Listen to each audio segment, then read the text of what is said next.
In general terms, a typical day in captivity is you got up in the morning and what was your routine? We had 3 supposedly 8-hour shifts. But from the time you got up, we'll say you were on the day shift. You got up at 4 o'clock in the morning.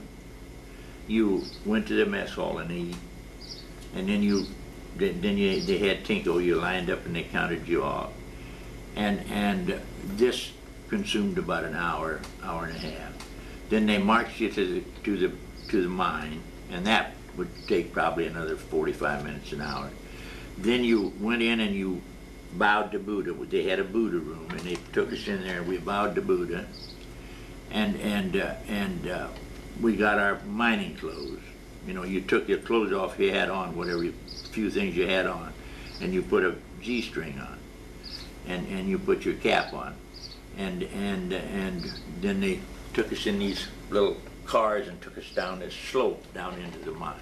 And we went down to the 6th level, the group I was with, and we went down there, and that's where we worked. That's where we were pulling those pillars that had already been worked out. Now, when you went down to the 6th level, how deep was that? About 600 feet. Each level was about 100 feet, and there were 16 levels altogether. And this G-string was all that you were wearing. That's all you were. And many men were barefoot. Not, well, some of them made shoes out of old buildings.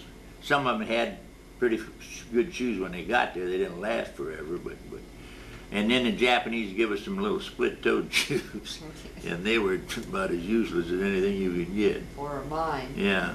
How high was the mine shaft in which you worked? You mean after we got down where we worked? Yes.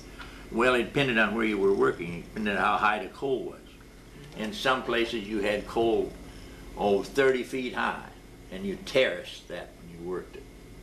And then in some places we worked in as low as 18 inches of coal. You laid down on your stomach and worked it. Lay on your stomach? Yeah. To work for how many hours did you do that? Well, supposedly 8 hours. Oh. So that you didn't get to straighten up for that amount of time? Oh, you can get up and go binge or go get a drink of water or something, but maybe a couple times during the shift.